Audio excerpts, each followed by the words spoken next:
All right, welcome back to the Backa Da House. Man, let me tell you what. It's I forget what episode are we in now, Brandon? Like fifth. And we're stepping out. We're doing new things. Last episode, we had the Crown Princes of Prime, Kevin Kimball, Louis Verde from Stabs Prime in Baton Rouge, as well as a number of other Wayne Stabler establishments. And, talking to those guys who both have spent lifetimes in the hospitality industry and seeing how it's changed over the last 30 years was fun, to say the very, very least. Leo, God, with his perspective of not only things in New Orleans where he grew up from an immigrant family and worked his way up to the upper echelon of the New Orleans culinary cuisine, to a point where, he was on the line with Emeril when Emeril left Commander's Palace. And one thing I joked with him after, I said, we missed a tremendous opportunity to go down a rabbit hole of what it was like to really be with Emeril when he was on that trajectory to become the biggest culinary star in the world. The one thing that we all talked about over and over again, it's the loyalty and the thanks for those who brought us along the way, the things that they've taught us, the things we may have taught them, and the most important thing, and that is keeping the culinary tradition of dining excellence alive, And you're looking at a shirt that says 1776 on it. But hey, look, it's that time of year, backyard barbecues, Americana, and being the history lover that I am, my guest that's going to join us a little later today, good friend of mine, Neal Bodenhimer. You know him from so many places in New Orleans. Probably his most famous is Cure. We were talking about what it was going to be like to have a cocktail episode, which we really haven't done. I mean, Klesi and I knocked back some 16-ounce Miller Lights, but that ain't necessarily craft cocktails, But I said, look, Neal, we're going to have to do something. And, getting to think about it, I tend to drink a lot of rum in the summertime.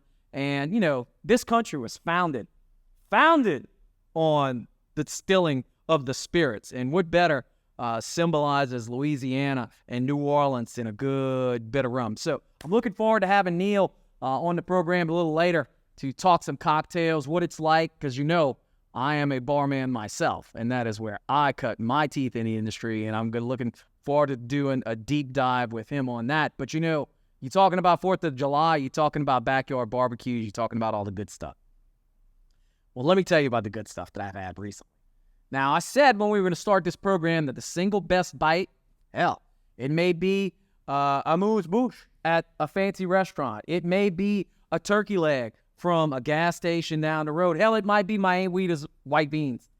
But let me just tell you what. If you don't know it, we're filming it the day after LSU has won their 7th national championship. Okay? And for the, what game was that? The first Tennessee game. I went to my boy Brad Bonvillain's house. Okay? I said, Brad, what we gonna cook? And Brad's a bit of a home chef, and I'm a bit of a home chef, and he sends me a TikTok. Now, if you're on TikTok and you follow an Instagram Reels, you can garner a tremendous amount of inspiration from that. And while you may not do the recipe exactly the way that they call for it, it's important to put your own spin on it. Well, let me tell you how we put our spin on it. So what we did was a little al pastor, okay? Now, if you're not familiar with that, let me just give you the breakdown of it. So think about like Lebanese cuisine with a gyro or a shawarma, okay? This recipe called for you to get like a Boston butt or a rump roast. Slice it very, very thin on you can either freeze it and do it by hand, or if you're blessed and lucky enough to have a meat slicer at home, you're getting pretty cheap. You can pick those up fairly easily. We had access. We did it. And you set it on a little, we put together a little mini trempeau, okay? Which is just a spike. And as you see in these Lebanese restaurants where they just stack the meats on top of each other, well, we did it with a pineapple base, as the recipe called for, and a pineapple cap. And I'm sure we're going to throw the videos of them up on the screen right about now. But let me just tell you, we set that in a green egg, okay?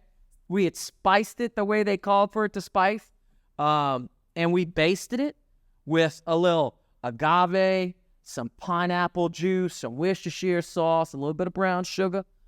And we sprayed it on there the whole time that it was in that green egg, just getting the good on it, all right? And then in perfect, like al pastor fashion, we sliced it. We had some crema there. We had some cilantro. We had some fresh tomatoes from the garden. We had some queso blanco, and we made tacos, man. And let me just tell you what. It was, my mouth is salivating right now just thinking about it. It was lights out, okay? It is without question the single best bite of food that I've had since we did our episode with the Crown Princess of Prime there. It was phenomenal, all right? I want to do it again. I want to do it tonight, but I can't because I got a feeling Neal's going to get me all rum drunk here in a minute, and I'm looking forward to that. So, without further ado, stick around, and while I got you, don't forget, hit that like button, hit that subscribe button. Our numbers are going up. More people are starting to see our stuff, and it's, thanks to you, and we appreciate it. And who knew we'd have this much support 5 episodes in? But enough about me. Let's get to the booze with Neal Bodenhimer.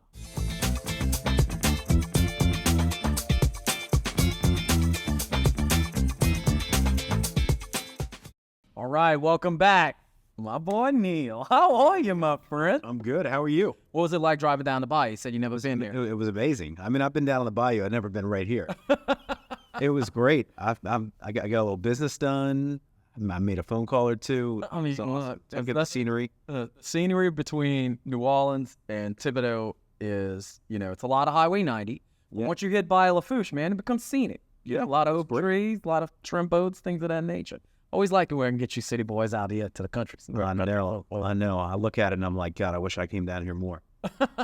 Well, you kind of deal with it with all our partners. So Neal and I are good friends. We hang out in the same group in New Orleans a little bit. We ride in the same Mardi Gras crew now. Thank y'all for allowing a humble peon like myself to into the great ranks of Hermes this year. If you think I have my hands on the strings of power in Hermes, you are mistaken. That is a great group. But it's funny because the New Orleans gang that we're hanging out with his lovely wife, Miss Kia, has 3 homeless people in it. Our good buddy Walt Leger and his lovely wife Danielle, who I've known for since practically high school, and I call her affectionately Fair Alice, because when I first met Alice Glenn, all right, she was an intern for me when we were working some political campaigns back in the day, and we have just adopted that name over the years, so Fair Alice, and I just can't kick it. Yeah. Her husband, who's Brody's such a good friend of all of ours. He hosts a lot of our crawfish balls, and the good thing about having a guy like Neal in your group is that, mid-afternoon after you 9 beers into the crawfish ball, he goes, y'all want margaritas? I'll go run to my restaurant Val's and grab some. And we're like, we never say no to that. We'll never say no to that. I mean, you should never say no on a hot, even on a cold day. I'm telling you, speaking of hot days, I thought you were going to provide some cocktails. That's right, you are. So before we go any further, the master mixologist here, Mr. Bodenheimer, is going to prepare us a little cocktail. Let's do it. All right. Through the magic of television, here we are. So we're doing a lot of new things. I mean, last week was the first time we had 2 guests on it. Now this is the first time we do an off-tape. This is exponential growth for you. The sky's the limit. I know. This is our moonshot. You ready? Go. Yeah, I want to see you do your magic. All right, so Neal Bodenheimer, what are we making? So we're making Planter's Punch. So nothing better for the summer.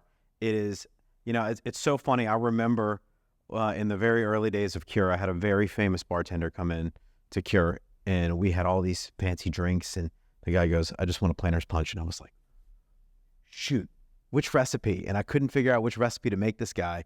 And I realized what old bartenders and experienced bartenders want. They want the simplest drinks. Yeah. And that's the way that I want these drinks now.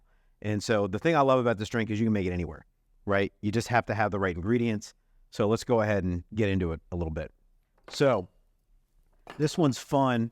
We got great kind of Sonic crushed ice here. Yeah. So when you have this kind of ice, you don't really need to shake to chill, because you're going to get your water, going to get your dilution when you put it on that kind of ice. What you need to do is you need to shake to foam and to integrate. So we're not even going to use any ice when we shake for this stuff, because we got this kind of ice.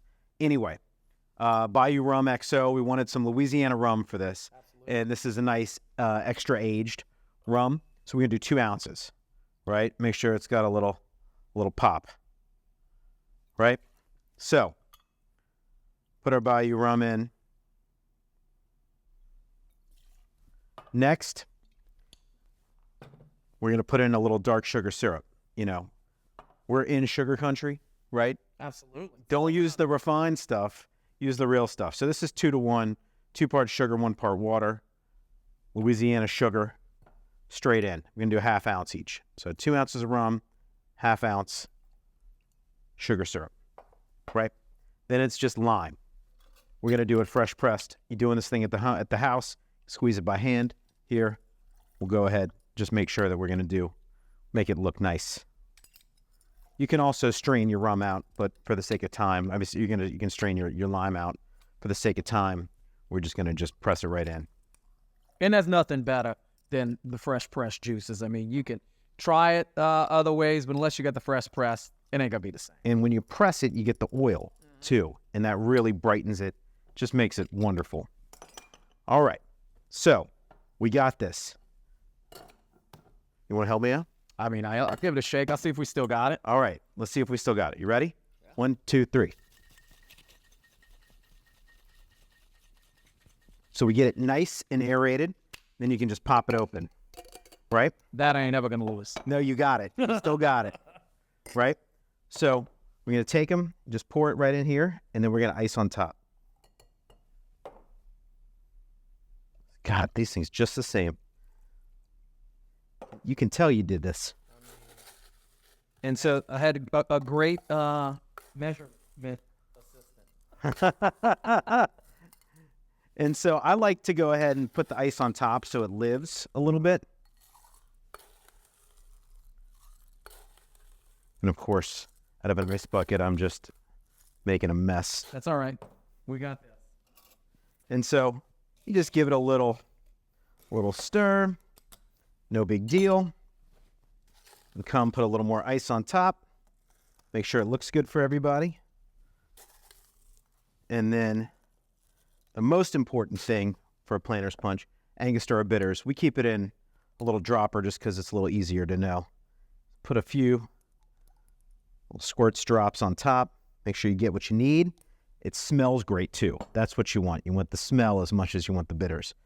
And then we can just put a little lime wheel on top. Pow. Very excited. Now, where in the Bodenheimer Empire would I find this? I mean, really, you just ask for a planter's punch. I mean, it's a classic, right? You do a cure, Peychaud's, cane and table. Let's do it. Yeah, you ready? Yeah. Cheers. Oh, my God. That's a summer crusher right there. And now I'm going to be drinking this all summer. Let's take it back to the table. All right, let's do it. And we're back. And I'm about a third into this thing. So, I know you were talking about taking it slow, but one thing I learned in knocking back those 16 ounces with Klesse is that I clearly do not take it slow. So this will probably be gone by the end of the show, but Brandon, who's behind the cameras, doing a little bit of filming. He's got one. Don't think that third glass that we had on that bar went unused. Brandon's got it. So the camera starts to tilt a little bit towards the end. He's a young'un. You might know why. Planter's punch, man. What are your? So I was telling you, and the audience kind of knows we talk about this all the time. My at-home end of the day, little Jack and water. If I'm feeling froggy, I'll make an old fashioned. I also make a poor man's old fashioned with I forget the name of the company, but my niece Dominique sells it at her restaurant. And it's these pre-made simple syrups, and they come in a bunch of different flavors. I got a couple of those, and all I'll do is I'll hit a little bit of that at the bottom, some Peychaud's, pour me a nice bourbon over the glass. I hit the orange bitters. That's it. I stir it. That's all you need. That's my poor man's old fashioned. That's not a poor man's. That's just an old fashioned. I love it. So when my banquet wine, as I call it, vodka soda lime, right? Yeah. Vodka soda lime. But I'm a situational drink. I'm sure you will too. Him too. But when I'm in the sun, it's rum. I love it. I had a Jamaican roommate in college. He introduced me to Appleton's. Oh man, dude, the VX, man. I loved it. We drink literal cases of it. And I've been hooked ever since. So I love this cocktail. There's a reason why Jamaican rum is so famous. I mean, that you get rum flavoring. It is Jamaican rum. I mean, it is the highest ester, highest flavoring style rum there is. So, a lot of times people think they don't like Jamaican rum because they put like a giant plug of like Ray and Nephew or something that's like really funky and strong. Yeah. And they're wondering, why they have the worst hangover ever. Well, I mean, that stuff's 114 proof, and it's all flavor. You use splashes of that stuff. Yeah. You make rum blends. That's the fun part. I mean, that's the whole basis of tiki and tropical culture. I love it, and you clearly love it. You went hard in on that in the business, but tell me what's your house wine? What are your favorites? I mean, I go back and forth. I mean, honestly, my house wine often is wine. So, it is. I'm a wine lover, and I'm not. I'm not some like baller wine drinker. I love hard to find terroir driven wines, and that's where I kind of plant my flag. Yeah. And honestly, I love a Scotch and soda. I love a highball. And the great thing about Scotch is in malts is that you can go like really, really, really light for the summer, and then like in the winter, if you want, you can go with something that's like really smoky and peaty and full bodied, and it's just kind of a drink for all seasons. So yeah, and I personally hate it. And he knows this. I drink anything except for Scotch. That's really about the only thing. I think it's because I grew up in the marsh. Yeah, and when you grow up in the marsh, you don't want to taste the marsh in your mouth because I've done that. It's not fun. 100%. And I came back around to it. My parents drank Scotch. Yeah. I didn't want anything to do with Scotch. And then I was into single malts for a while, and then I just dropped them. And then recently, in the past year or two, I think really during the pandemic. Heavy Chevitz household? No, it was the Dewars. The Dewars. See, now my uncle were Cuddy Sark. Okay, Cuddy Sark. Yeah, my best friend on the planet. He has one of the most robust Scotch collections I know. His go-to, and I keep a bottle of it in my house specifically for him. He loves the Dewars, man. Loves it. Yeah, Dewars is light. It's easy to drink. He drinks that shit at the beach. I ain't even joking. Yeah, but I'm telling you, for like the really light malts, you can drink them at the beach. Like if you were to get like the Suntory Toki, like the really light Japanese malt, I mean, you could drink that thing on a day like today. Yeah, no problem. Now put some soda. You got to put some soda in. Yeah, for sure. Oh man, and look, I love wine. And from one bar owner to another, when I brought in my general manager for Bar Roussel, I've never seen defeat in the eyes of someone that was just starting to work for me. Like I saw that day when he says, "So, we're going to do this high-end wine. We're going to do this high-end cocktail concept, and we're going to need a nice wine list, and I really want you to tell me what your palate is feeling." And I said, man, I really, really feel that fuchsia yellowtail, that one with the purple label, not the pink label, the purple. That one, so that's my jam. And he's like, crushed. Oh my God, we're gonna have to focus on cocktails here. Hey, look, Matt Bolot, graduate of the culinary institute here. We love Matt. Matt's one of my best friends, and we got around to it. I said, look, Matt, I like the wet wine. That's my favorite, the wet one. And you handle it. And I love going to the wine tastings. Our good buddy Neal Gernon, we carried a lot of his wine very early on with vending machine, and so fun times. But other than wine, I mean, what is the Neal Bodenhimer like cocktail? Like if I was or just liquor, it ain't even necessarily be a cocktail. What do you like? I mean, I think if you were to look at the back bars at the restaurants that I'm associated with, you just. I don't know what I like. That is like I kind of like it all in different reasons. I like well-made distillate, and so I find myself drawn to different products, different times of year, different years of my life. Like I might go on a massive whiskey tear, and then next thing you know, I don't want anything that has any age in it. But the thing that I always come back to, the thing that I really love, and I don't drink it at the house, but it's a thing that when I drink it, I'm most fired up about. Is eau de vie and brandy, and it's just they're all singular spirits. Tell me more about that. So the fun thing is that you think about whiskey, anything with grain, right? And you think about brandy, anything that is fruit based. And if you want to get really general, and so the thing that you can get is that you get these spirits that taste exactly like the fruit that it's made from. Like there are pear eau de vies that's like it's like taking a bite of a pear.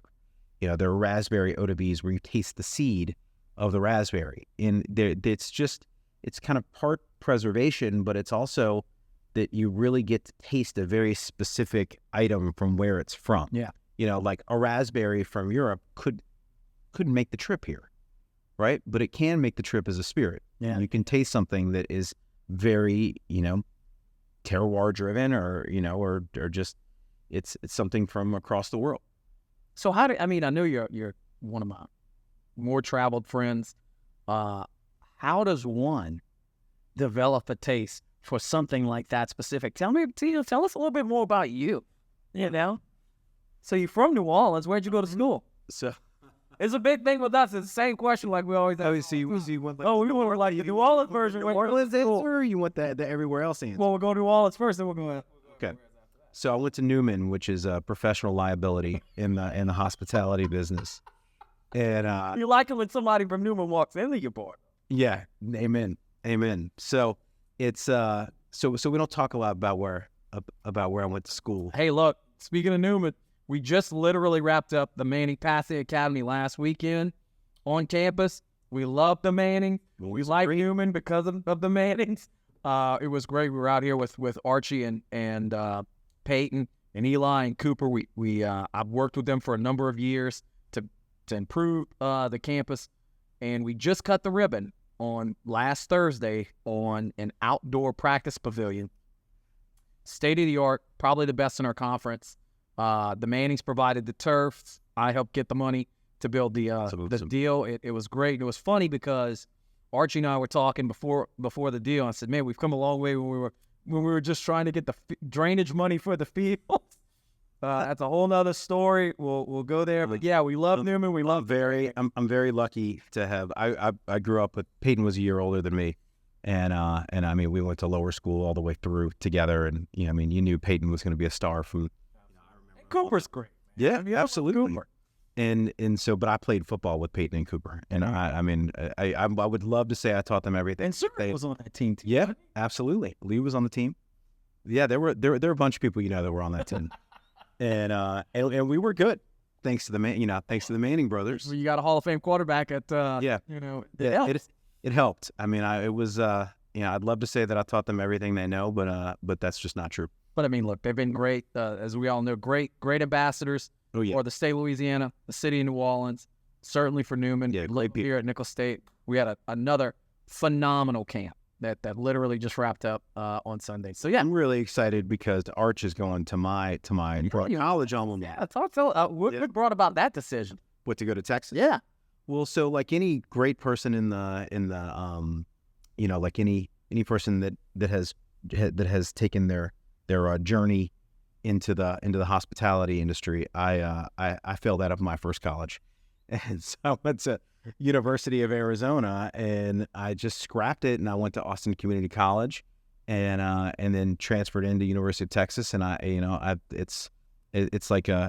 really is like a microcosm of my life. I failed upward, so, and it's like anything in business, like it's mostly failures, and you learn from your failures, and you try and turn them into success. You get back to Austin often?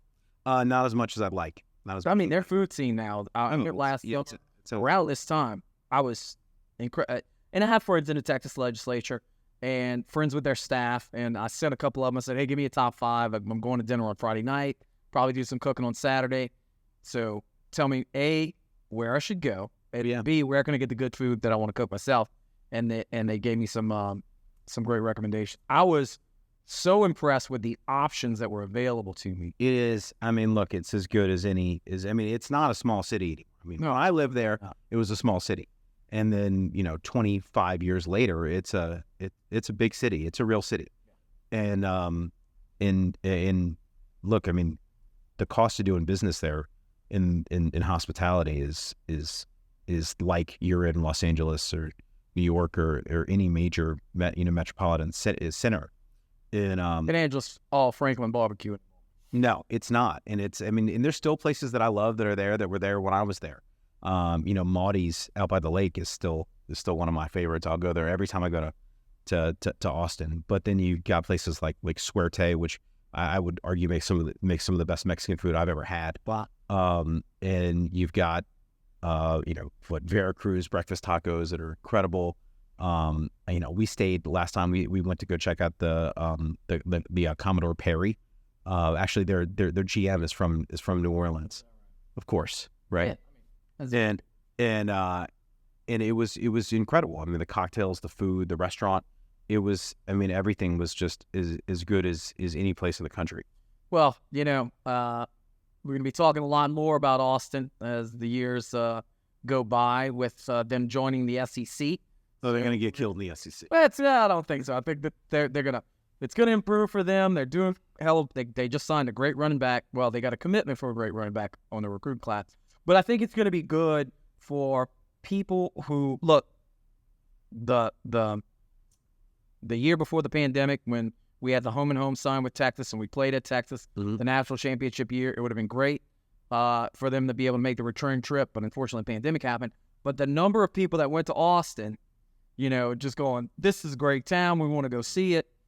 And look, everybody knows this about me. My three great passions in life are Fridays at Galatoire's, Saturdays in Tiger Stadium, Sundays in the Dome riding Mardi Gras floats. I mean, that's me. That's who I am. So I travel a lot to a lot of the games. There aren't that many, culinary destinations throughout the SEC. But I will say that Austin's going to be a welcome respite for those of us that travel. They can go, hey, look, if I really want a good meal, it's got to be something. There's always one or two great restaurants in every town, though. And I mean, I can think about it. Obviously, you got all of John Currance's places in Oxford, and you see the influence that he's got. I mean, you can look around, Arkansas. I mean, even if you go up to like Bentonville, like they've got class restaurants. Well, Bentonville's becoming a completely different thing. Yeah, it is. Bentonville, the money that the Waltons are pumping into Bentonville is insane. And I mean, my intern last year, her mother lived there. She's from Arkansas. And you're right. Well, with the exception of College Station, because we know that College Station is just a complete hole. And Starkville, let's be honest. I mean, it's a cow pasture with a football stadium in it. Well, although I challenge you to tell me a good restaurant in Starkville. Oh my God. Hold on. I will. By the time we'll come back to that'll be the addendum to the episode. Yeah. We'll come back. But there are just so many great. I mean, like I think about Auburn and my buddy David Bancroft. His restaurants are awesome. Yeah. They're just next time I go to Hawaii, calling you. Yeah, anywhere you go, there's always at least one or two restaurants. Now you got to get ahead and think about it and make your reservation. Yeah. I mean, same way I book my. I'm very routine oriented as it relates to those games. For big games, I like to go to the steakhouse Friday night before. Well, that's just good luck. And my Stabs reservations well out in advance. I mean, it's worked for me this far. I like the way it works now. But so yeah, from Texas, then what happened? So I mean, I didn't really know what I wanted to do. I thought I wanted to be a lawyer, and I applied to law school, and it was the 2000. You got a great lawyer. You can drink, and you got a line of shit with you. Yeah, but I can't think on my feet as well as you guys do. But so I had this crazy idea, and I talked to my brother, and I said we should go travel the world before I go to law school. And you're in tech in 2000, and it's hitting the fan out there. Like, why don't you just take some time? We'll go travel. So it was supposed to be a 5-month trip, and we turned it into almost a year. Wow. We started in New Zealand, and we went to Australia and Indonesia and Malaysia, Thailand. I mean, we ended up actually starting a restaurant in Malaysia at this little beach community called the Prenting Islands. And my brother used to cook for a living, and I had done some front of house stuff. And next thing you know, for a few months, we're running a little cafe. We had. Did you have all your permits? We did not have any permits. We didn't have any licenses, no permits. The island was on generators. Okay. So like you'd put stuff. It was not. Yeah, you would not win. Not have a regulatory atmosphere. There was no gold star food safety there. Let me just tell you. You'd put it in the freezer, and it would run on generators, and then it would thaw, and then you'd make it. It was not what you would do normally. But it was great. In so much of that trip shaped who I am today, and the things that I wanted to do professionally. And so eventually I came back because of 9/11, and I moved to New York right after 9/11. I, for some reason, was drawn there, and thought I was going to go work in advertising because I didn't get into the law schools I wanted to, and had everybody in my life tell me that you should not be a lawyer. Yeah. And she did the smart thing in marriage. Yes, exactly. So, love you, kid. So, and now I know I would not have been a good lawyer. And I've actually seen, a real lawyer do their lawyering. Yeah. But In and out of the courtroom. correct. Yeah, I never win an argument at the house, I can assure you. But so I ended up in New York, and of course there were no jobs in New York post 9/11, and so I ended up working in restaurants, which I've always kind of bounced into restaurants. I had my first bar job at 18 at the Rindon Inn in the Broadmoor. Oh yeah. And we would do the $10 all you could drink. Those were real fun days. And I just was always bouncing in and out of hospitality. And I ended up working for a guy by the name of Steve Hansen in his restaurant group in New York. And I just needed a job. I just had to pay my rent. And I really liked the professionalization of restaurants there and restaurant work. And I was drawn to it. And eventually I got my job in advertising. And within 3 months, I was like, I don't want to do this. I want to do that. Yeah. And I went back and I was just committed to doing that professionally. And I was lucky that Steve Hansen hired one of the country's first corporate mixologists, and my restaurant was the first one that he dug into, and I was just drawn to it. Yeah. And it really, that, a few coincidences have kind of given me my entire career in my professional life. And it's, you talk to people that have chosen, it's like La Cosa Nostra, this thing we do, Yeah. And you talk to those people that have those seminal moments in their life where, it's this cross under the Rubicon, and jump under the broom, or whatever you want to call it, where you go, no, I'm committed. I'm in. I want to get better at this. Yeah. I want to learn. I want to take the time to listen to the people who are there to teach me, good and bad. And you start to hone your craft. And the beauty of this industry, hospitality in general, is, look, you may not excel on the line. You may not excel as wait staff. Okay, look, there are restaurant gigs in this state, in this world, where you can make big six figures just being staff. Okay, just wait staff. All right, those times are few and far between, but they do exist. You may be managerial material. Yeah. You may be ownership material. You may be bartender for life material. I have multiple friends that are bartenders for life that will die behind the bar. No question. I love those people. Yeah. Okay. But all of us that have been in it have made the conscious decision. This is what I'm Yeah. I want to do this, and I want to. or I want to try to do it. Yeah. And try is a big word in our world. It's a big word in our world. Well, and it's also Sisyphean, right? You're doing it every day. You're pushing the boulder up the hill every day. And some days, your try is successful, and some days you turn around and and you got your butt kicked, and you're like, why am I doing this? We affectionately call this show, the Backa Da House, about the industry that we hate to love, right? Because it's with my staff, we ran a high-end joint on a Mardi Gras route in a town that's the second largest Mardi Gras in the world, okay? In St. Louisiana. Yes. And We might as well call it. I was going to say it's going to be second biggest in State of Louisiana. It's probably second biggest in the world, but anyway, I digress. But we would be like, I cannot wait to get my ass kicked with these 2 back-to-back parades on a Sunday, okay?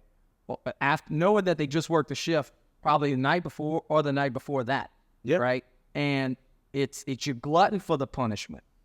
There's so many rewards, and they're not just monetary. It's when you get into that groove behind the bar, the one that I know so well, the one you know so well, where you and your teammate and the bar pack, and it's all team, but you kill it. Yeah, you guys you're moving. Everything's efficient, and you're doing what you need to do. It feels there's really only one thing that I can equate it to, and it's like sports. Yeah, it's like when you're in the zone in sports, and it's like people talk about the hoop getting bigger, or they could see better. Like when you're really busy and things are going well, you are in the zone. It is just like sports, and everybody's working together. And look, I mean, you've seen it happen 100 times. You see it probably happen on a daily. When the shit breaks down, and you adapt, and you still just get it done. It's that's one of the things I've always respected about people behind the bar. More so, no offense to the folks in the other aspects of the industry, but we don't stop. Like, you ran out of this. If I'm selling a lot of it, I will put $20 out the tip drawer to the bar back and say, go get some more. Because I can't, I can't. I can't lose this customer. I can't lose that table. Like, You're like, I can't lose it. But also, like, invariably, if you're doing front of house work, you like making people happy. Yeah. The people that are really good at it are the people that like get enjoyment by other people's enjoyment. And so the last thing you want to do is be like, no, I'm sorry, I don't have that. Yeah. You're disappointing your guest, and it feels bad. It feels good to make your guests happy. Speaking of the World Series, it was interesting to watch that Jello shot challenge where the guy runs out of Jello shots. He's like, I had no idea they would buy 40,000 Jello shots. It's like Miss Mays on Work Cross Saturday. They don't run out. Yeah, it is. I mean, I don't know how they did it, but they managed to knock it out. But so getting back to the story, so you're in New York, okay, post 9/11, living that life, and then another crazy ass tragedy to our hometown happened, and that kind of sent you on your path. It did, and look, New York, I will always forever consider New York my second home. I really feel that it's just affected me positively in so many ways, and I love going back. I love being there. It's an old port town. It felt very much like home. It's so crazy that when New Orleanians go up to New York, everybody in New York thinks that we're New Yorkers. Yeah, right. It's because we all have the same port town accent. And I can't tell you how many people are like, oh, man, you must be born here. I'm like, no, I'm born in New Orleans. right. And so it always felt like a very natural fit for Louisianians and New Orleanians. And so I love being there. It was tough for me to leave, but I also, I'm a South Louisiana guy. I mean, you don't, if when something like Katrina happened down here, like you don't, if you're from here, you just didn't feel like, oh, well, sorry for them. Right. I just felt like I had to come home. And that brought you home, man. How many years transpired before you decided, I'm going to help rebuild the city in my own way? So I came down with the goal to open what would eventually become Cure. I had been working on Cure in New York, and I said, look, there's no reason why this can't work in New Orleans. New Orleans is maybe not as cosmopolitan as New York, but it's a cosmopolitan city. At least we like to believe we are, for sure. Absolutely. And have a history of it. Yeah, exactly. And it's a great cocktail destination. It's a very fertile cocktail ground. And there were plenty of people that were doing a great job with cocktails before Cure came along. Mm-hmm. So, but I had a very specific vision, and it's one of those things, and I don't know, I'm not the most creative person. I'm like a semi-creative, but I think that it must be the way that people feel when they have to write a song or paint a painting, where they're like, I have got to get this thing out of me. Yeah. And I just felt like I had to do it. And so I was on a mission to try and find a place, and Ferret just happened to be the right place for it. And honestly, people now, actually, a lot of naysayers going, a lot. Why Ferret? Including my family. Yeah. And a few interventions, in fact. And I think part of it was, I'm very lucky that my business partner, Matthew Conkey, really had the imagination to see what Ferret could become. I mean, it was totally flooded out. Yeah, right. And there was nothing going on. For those of you who don't know, and I've been told this multiple times, I guess it's a good thing for viewers that aren't from around here. They're like, you need to elaborate more on the stuff that y'all know that we don't know. And just to give you an idea, when you look at the Crescent City, okay, on a map, and it's shaped like this, and the river goes like that, the area in which we were talking about is basically, you heard it called New Orleans as a city in a bowl. You're at the center of the bowl, okay? I mean, they had at least 12 foot water. It was swamp. It was so Cure's in a firehouse that was finished in 1905, right? Everything around it was swamp, and it was drained swamp. And so what happened when the levees breached? I mean, it became swamp again. Right.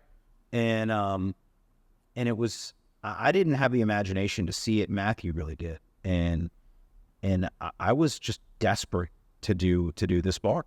And we were lucky that we got to purchase the building, and we we put a lot of heart and soul and whatever dollars we could get together into it, and that's how we made it. Yeah, and I mean, very much credited with being the anchor of the Ferret revitalization, renaissance, however you want to call it. We're not the anchor anymore. No, y'all are the old maiden. I mean, you're the yeah, we're coming on 15 years in February. I lived in New Orleans for Katrina, evacuated, lost my apartment. We were not in the area of the city that flooded. We were close to the river, close to the port. My good buddy Matt Gresham and I were splitting a place that still works for the port. Matt, the great guy. Oh, I know Matt. Yeah, and that's awesome. Oh, certainly like the bars. That may be how I first met Matt. Great guy. Gonna be with him for the fort. Anyway, I mean, it was for years. You know, you wondering if it was ever going to come back. It took people like you to not only dedicate your time and your treasure, but your life to help bringing back. I mean, it's your home city. It's my. I mean, I grew up 45 minutes away from it. I was driving to it all the time. Spent a lot of my life there. Lived there 3 times. Go back twice a week. It's still your home. I mean, you went through this career prep there. You lived it. It is my home, and look, I can be as frustrated by New Orleans as the next person, but it still has my heart, you know. And I still, you know, I'd like to. You know, I was born there. I'd like to die there. You know, God willing, we'll see. And some days you feel like you will. But that's true.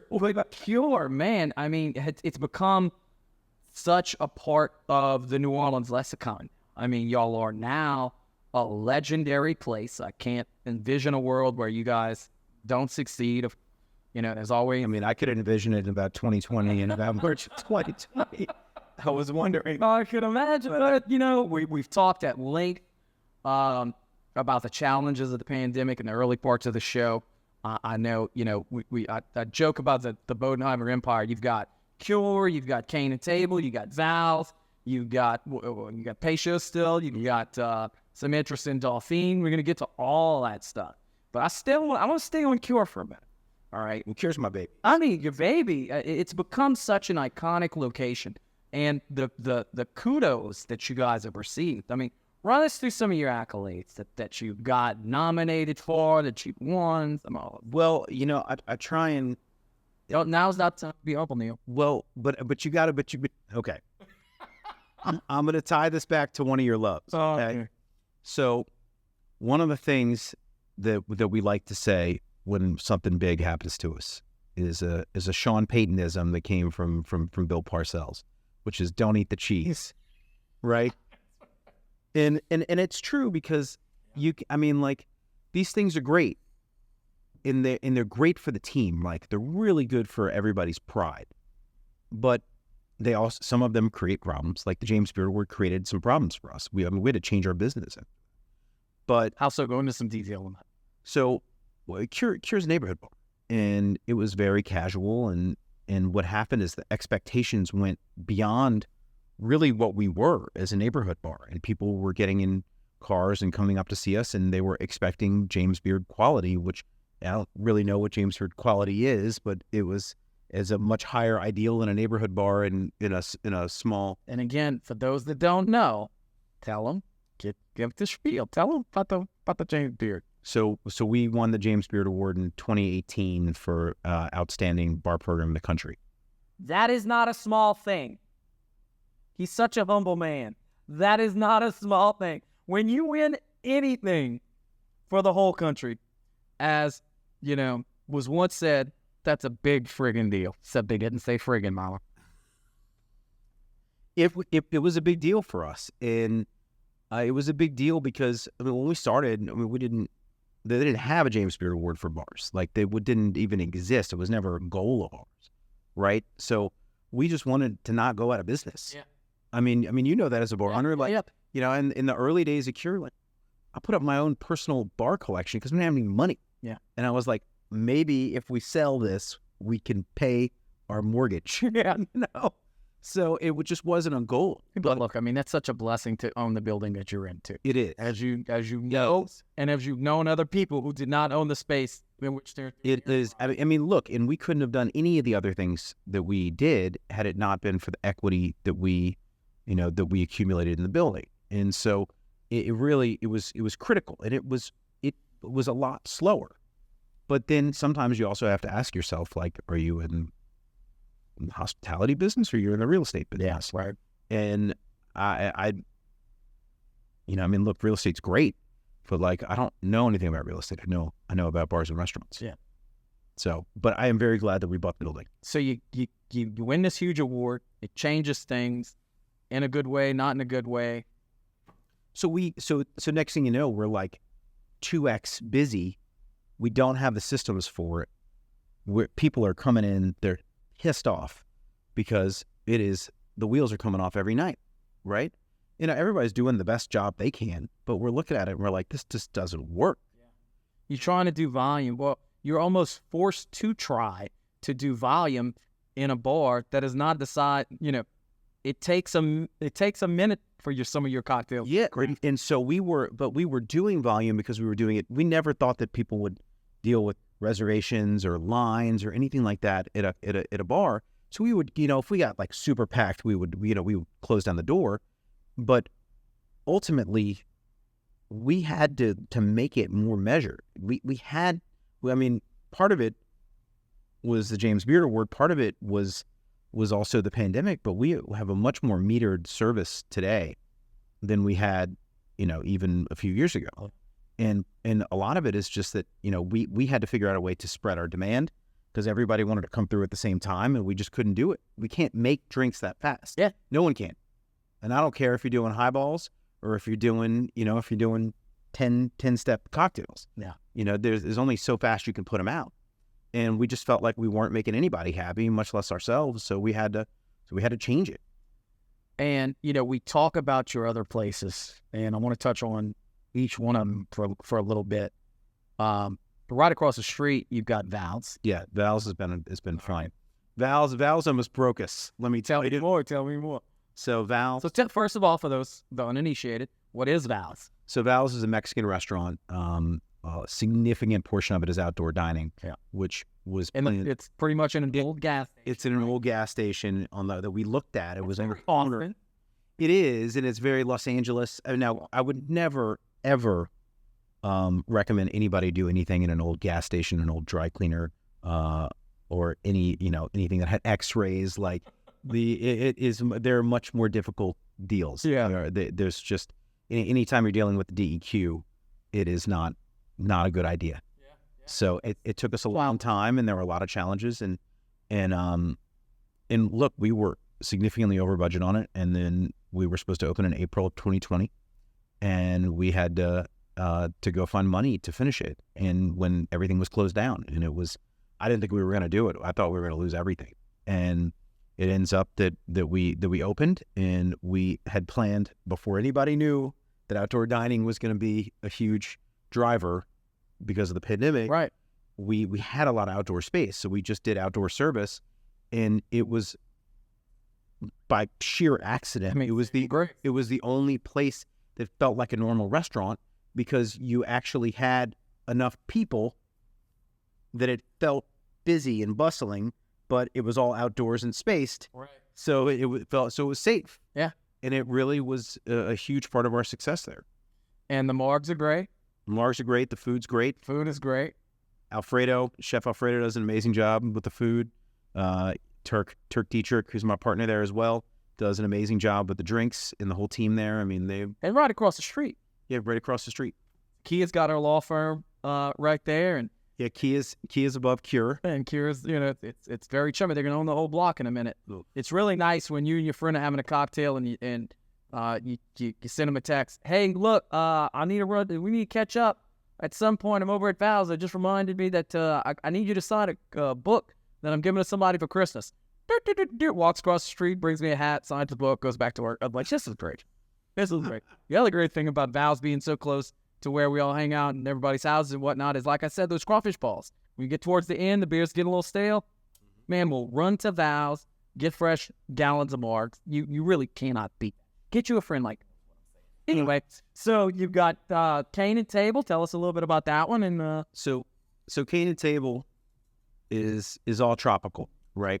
And so one of the great things that it kind of happened.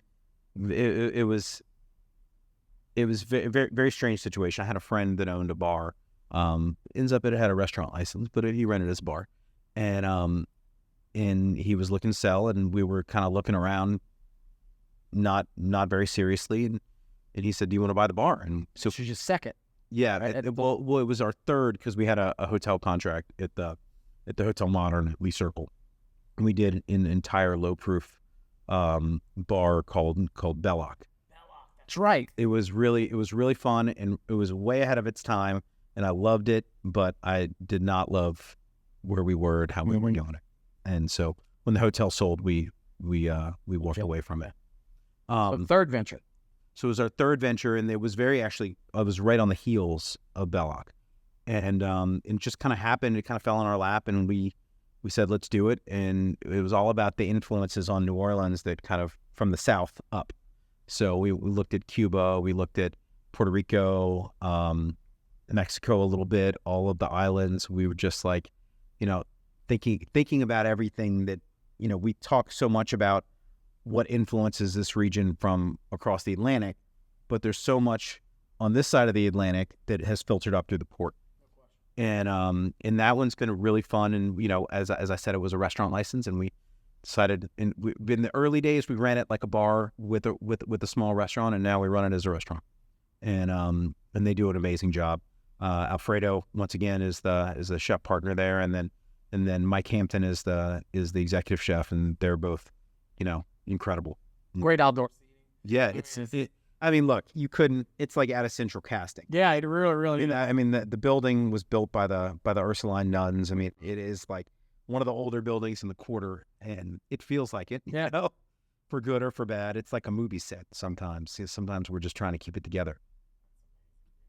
And so Peychaud's is probably one I don't know the most about. Well, I mean, Peychaud's opened up during the pandemic, and it was a unique opportunity. I'm very lucky to have met two gentlemen who live in Nashville who were Louisiana guys, and one's Lafayette, one's Baton Rouge, Chris and Talbot, and they had bought the Maison de Ville, and they were, trying to fit. So they had a tenant, and the tenant was going to do a bar there, and then the tenant bounced during the shutdown and said, "Look, I'm not going to be in New Orleans. I'm out." And so they had a half-built bar, and they said, "Do you want to come take a look?" And I did, and I wasn't sure what to do with it, or I couldn't. You have to remember the time. I was like, well, "There's no one in the French Quarter. Yeah, like no one's here. What are we? What are we going to do?" And it was it was hard to imagine, but as we started looking in the history of the building, we realized it was Antoine Amity Peychaud's. It was one of his homes. And so if you go to the historic New Orleans collection, it's called the Peychaud House. Now tell us who that is. So Antoine Amity Peychaud is a famous apothecary, well, at least famous in our world, right? And he's famous for creating Peychaud's bitters, which is arguably the most important New Orleans cocktail ingredient that exists. And if you look at almost every classic New Orleans cocktail, and with the exception of the Ramos Gin Fizz and a few others, it has Peychaud's bitters. I mean, if you don't know what a Peychaud's bitters is, you probably ain't paying attention. You may not be watching this. You're probably not watching this. But no, man, that is amazing. And you do love history so much. We're going to get into that here in a second. I just think that's incredibly serendipitous. Well, and you look at it, and all of a sudden I was like, of course we have to do this. Yeah. But we weren't sure if we could call it Peychaud's. Sazerac Company has a trademark on Peychaud's. So they were kind enough. We asked Mr. Goldring and Mark Brown and the Sazerac team if we could use their trademark. And I didn't know whether they would let us or not. And I don't think they did. I think we were very lucky that they saw the value in it and that they trusted us with the trademark. That's awesome. And so that's why we're allowed to call it Peychaud's, and it's been wonderful. It's a great little bar. It is never going to be the bar where you're like, man, I'm going to go meet 50 of my friends there. Yeah. It is not. It is a very small bar, but I just got back. Those are the best. They are the best. I just got back from Europe, and all the bars there are small. Yeah. They all feel good, and there's something awesome about a small bar. But we've drank together at Jewel at South. Yeah. And, I mean, just that place is not a big place. No, and what they're able to do at Jewel of the South in a very small footprint is miraculous. It really is. Agreed. One place that is not small, Dolphins. No. Okay. Tell me about your involvement with that gym. So Dolphins is another. I mean, so many of these things happen through people I meet, having a drink, and you're just talking about stuff that that you're passionate about. And so I have an old friend of mine from New York who's from DC. And his family owns the Dubliner, which is one of the most iconic Irish bars in all of DC. And they opened up, him and a bunch of his friends did a project called the Salt Line, which has been a runaway hit. And that's the first one is right next to Washington National Stadium. And so you go there and you eat oysters and drink drinks and then you go and have dinner, and then you go into the stadium, and then you go back there, and I mean it's an incredible spot.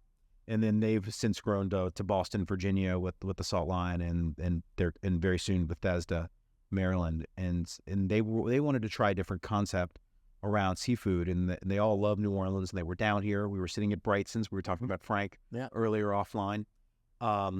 And we were just talking about New Orleans cuisine and drinks, and a week later they're like, "Do you want to just do this with us?" And I liked all the guys, and I was like, "Yeah, let's do it."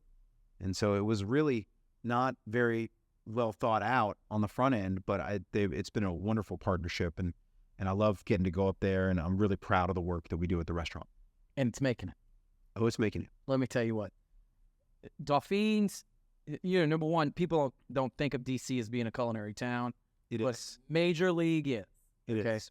Major League is. And, I joke that Cajun and Creole cuisine is the easiest and the hardest at the same time to replicate.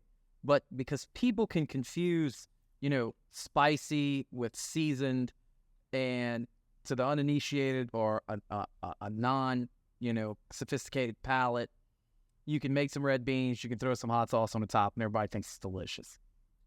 So every city you go into has a Cajun this, or, oh man, if you made these in this town, you would kill it. You kill a lot of people who are successful. Yeah.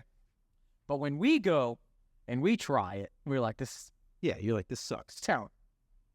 Dolphins, it's not traditional Cajun or Creole cuisine by any means. But at the same time, it has managed to really, really succeed at being a Louisiana restaurant, not in Louisiana. Well, and I think that part of that is that you can't fake it. Right. Right? And so we were lucky that Kristen Essig was our opening chef, and she had been a New Orleans chef. But more than anything, I think that we knew that there was a lot of stuff like that just won't travel. Mm-hmm. Like you can't plop Galatoirs into a large. Yeah. God bless it. You can't, But no. But you can't like some of the food that we eat is cultural, right? And some of it just doesn't go past our border well, and some of it is evergreen and will work anywhere. And I think for us, we had to take a look at the fishery that was around us, and in the DC, Maryland, Virginia area, and make sure that we made a restaurant that was compelling to people that are there, but also true to the Louisiana spirit. And that meant that you have to build something in between. Let me tell you, the white oyster spaghetti. Oh, man. You want to know how I got turned on to... Hang on. So this is by Lafourche. I'm looking out the window. Right there. It's by Lafourche. Okay. Goes from the Mississippi River down to Seville all the way to Fouchon. But when you cross the Intercoastal Canal in South Lafourche, it's a whole another country. It's called the 10th Ward. Okay. The accents get flattest where my daddy's from. It's Chabert country. Okay. We got a white oyster spaghetti, and my grandfather's an oysterman, okay? It's my blood, coach. We got a white oyster spaghetti, we got a red oyster spaghetti. Okay, well, now the pie. I've never had red oysters. Oh, it's just as good. But they're totally different. Yeah. Okay, so whenever you say, like, I got a white oyster spaghetti, some people may not get it. Spectacular. You can. So that's my favorite dish there, by the way. It's phenomenal. And so, I was Although that thing with the fried hog head cheese, Oh, that's awesome. Also, The mussel, and this is like the not Louisiana thing that I really the marinated mussels and absinthe. I didn't get It's like it's on the raw bar. It's I like, saw it in the so- book though. yeah, it's one of my favorite things. It truly. There's a reason why it's in the book. It's like I can't get enough of this. Yeah, but it's so fun to watch them play around with like rockfish almondine. Like you wouldn't see rockfish down here, and so they get a chance to look at the preps that we do, and run it through what they have and what's good up there. But the oyster spaghetti, it's there's a funny story around it. I really got obsessed with the oyster spaghetti because I was at a fundraiser that we were part of the Robert put together, the Robert LeBlanc put together, and we kept hearing his dad and someone else talk about oyster spaghetti, and honestly, I started to think about oyster spaghetti and all the times I had it growing up, and I just started thinking about it more, and that was years ago. And then later on, I was like, we should do oyster spaghetti. It's legit. I mean, it's ridiculous. But speaking of the book, okay, this thing, I don't know if you ever tried to write a book, but it's hard. Okay, it's a lot easier with a co-author. But we were talking about how impactful and influential Cure was. It really was the catalyst for sort of New Orleans taking a pivot. We had existed for such a long time on being, a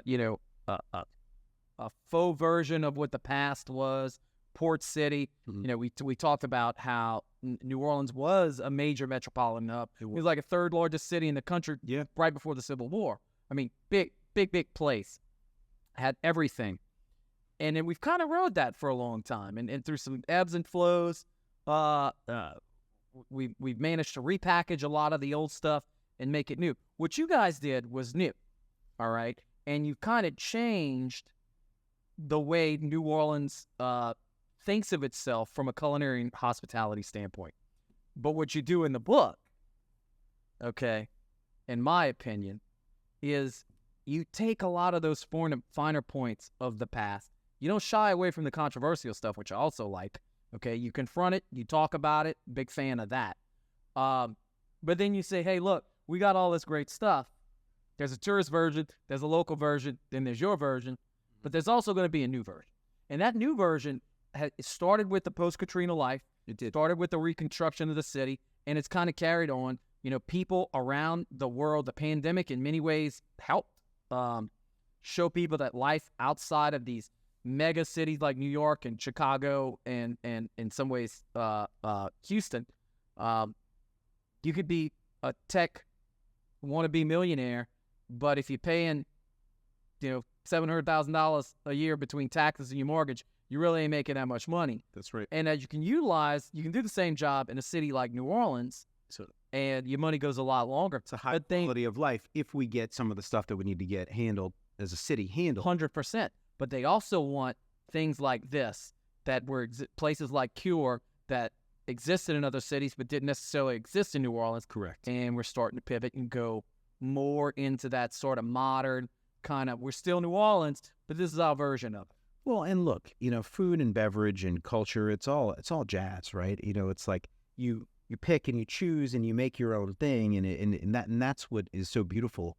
about culture is that it's not, you have your base culture, but it evolves via influence. And that's what happened post-Katrina. That's what still happens. It happens every day in life. And it happens faster because of smartphones and in social media now than ever. One of the things I like really about the book is you don't even get to page 1, and he's already telling you about his favorite places, okay? Some people shy away from that. My first episode, okay? Chef Randy Cherami, one of the instructors here at the university, great friend, amazing chef, bigger personality, was like, cool. I don't know about that critical critique thing. I critiqued somebody one time, got my ass jumped. Don't do that. Oh, I got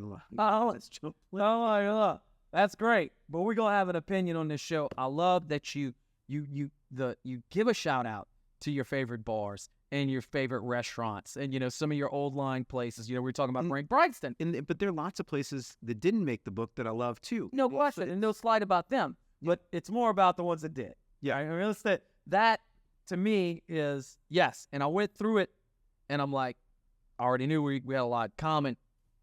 But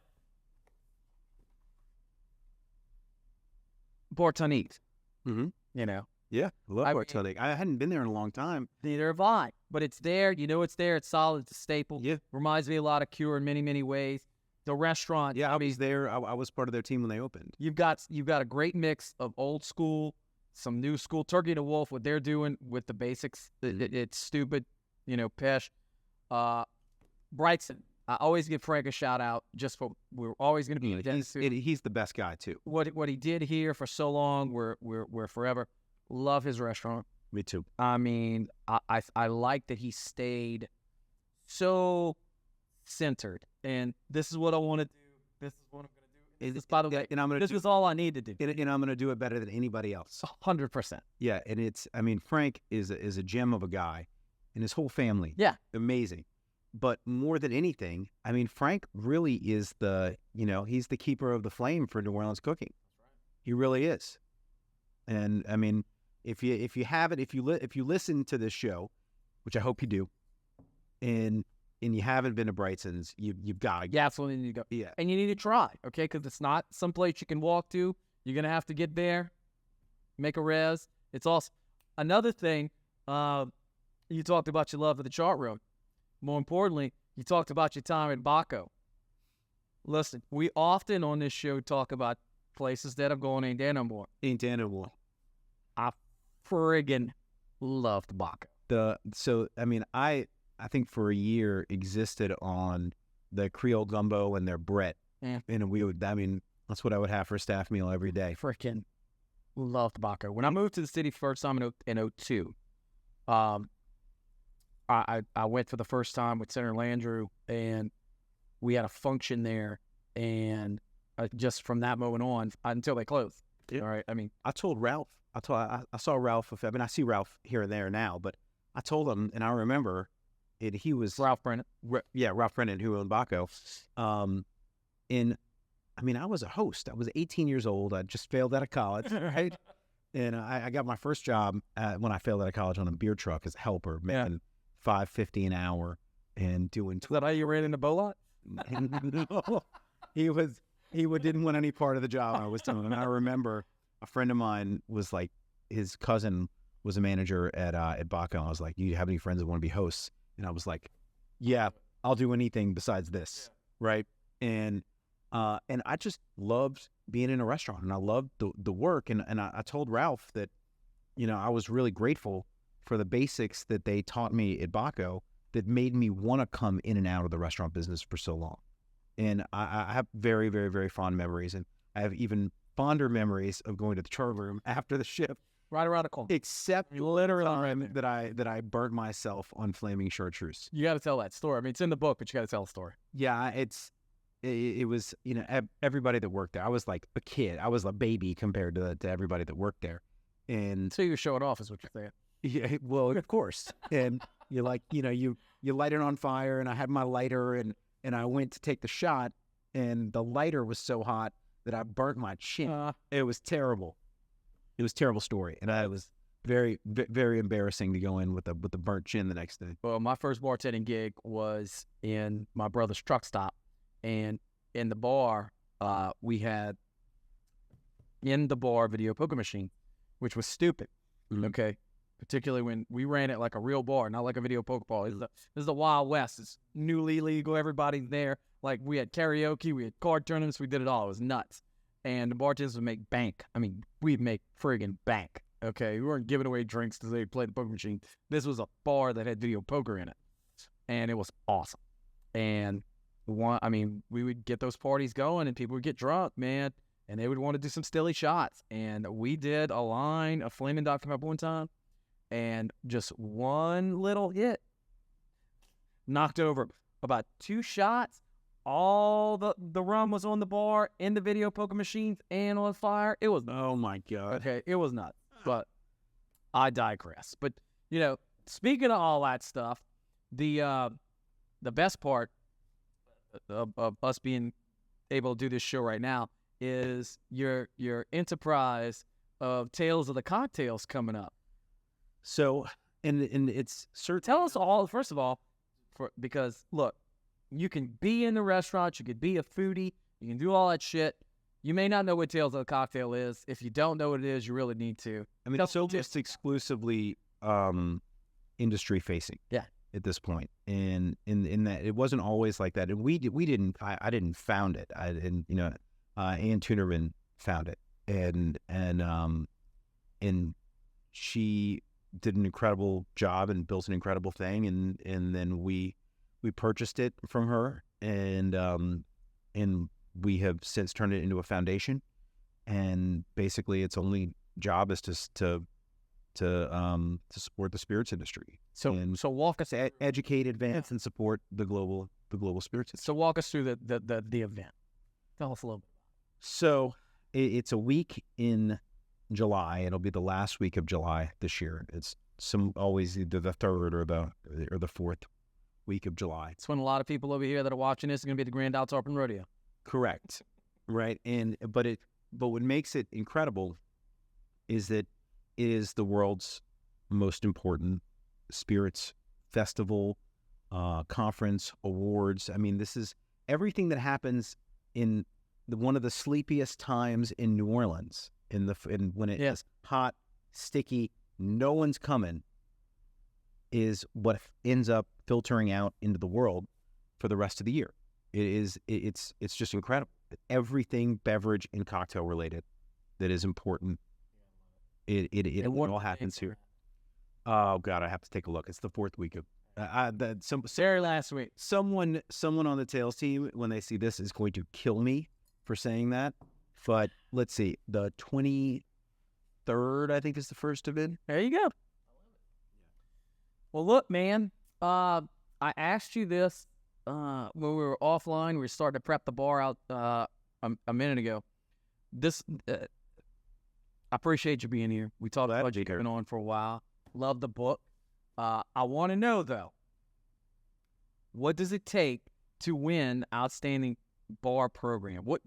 Tell me what that means. What is the James Beard Foundation looking at when they award something like that? I mean, the short answer is that I don't know, to be honest. I mean, I think for us, we just kind of put our head down and we did the work that we like to do. And I think that, if asking me this question, I have to think about what I would. Hospitality, I mean, most businesses or pursuits, it's and I hate this game, but I'm going to make the analogy. It's like golf. It doesn't matter what anybody else is doing. It matters what you're doing. Playing against yourself. Yeah, and so we try and play against ourselves every day. I mean, that voice inside of your head is a lot meaner to you than you'll ever be, than anybody else would ever be. And I just try and keep motivated and try and get better. And that's it. I asked the question, I had to scratch that itch myself, right? And when I started Bar Roussel and eventually Gray and the ventures that we were involved in, that was one of the things that was very, very important to us. We wanted either seasoned professionals that we knew had not, I've been working the same bar for 20 years. No, I wanted to see somebody who had excelled as a bartender in a couple of places that I'd been to that had done well. Wanted somebody that was of the industry to run it, work it. We wanted you either to be completely experienced and professional or not at all. Blank canvas. That's right. Yeah. That's right. And we took several of those. And our team became very much like a family through the 7 years that we were operating everything, and it was about having a very well-trained staff, having the cocktails that we offered that were uniquely ours. Yeah.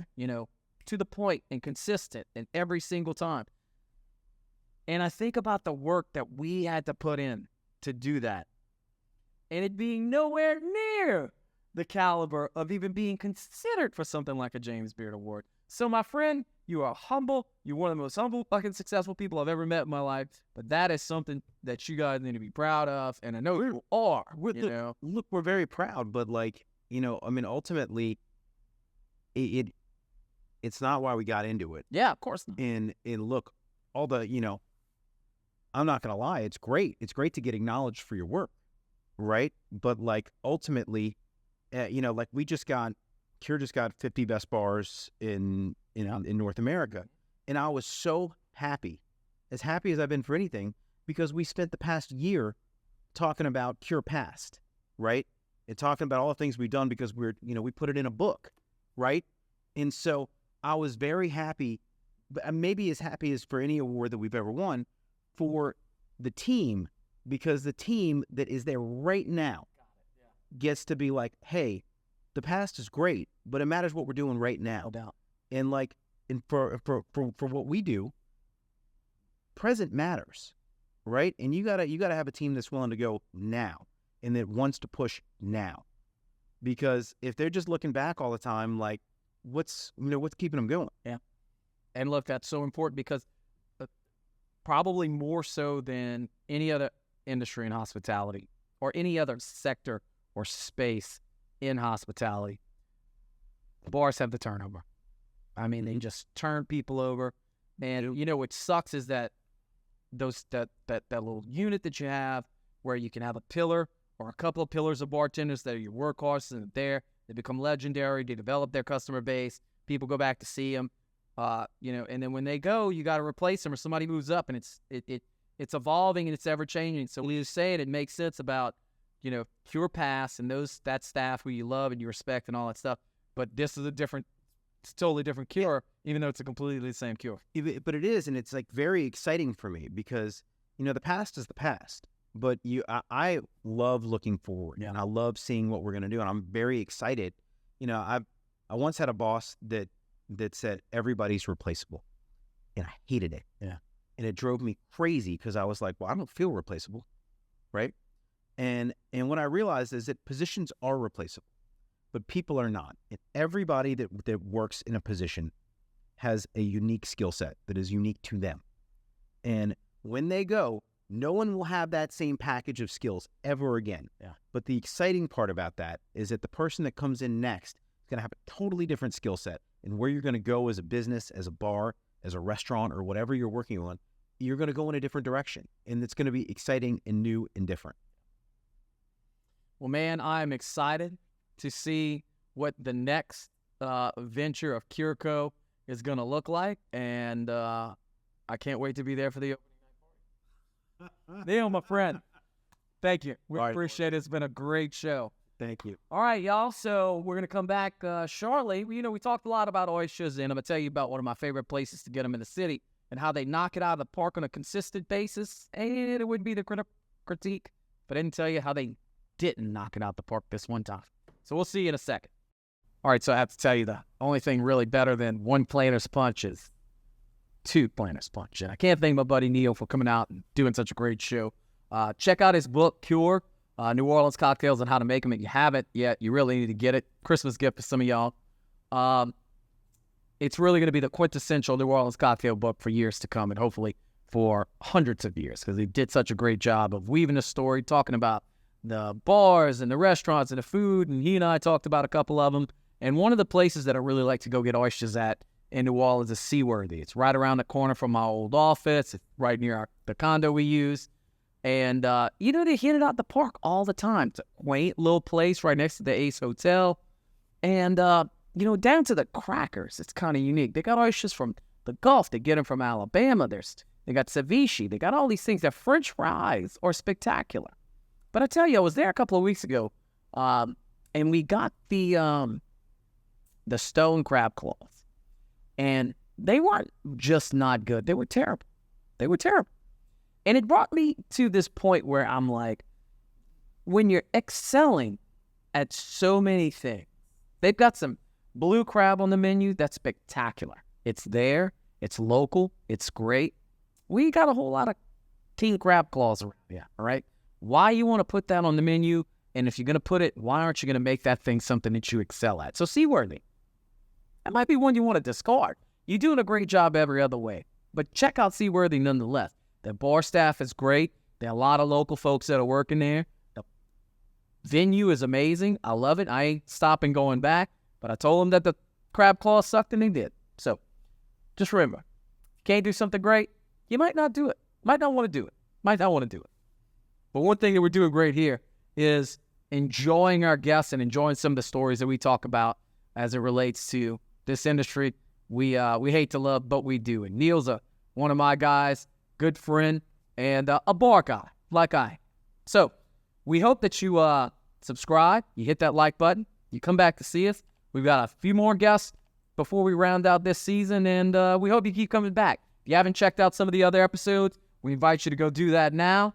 And till then, happy 4th of July. Go America.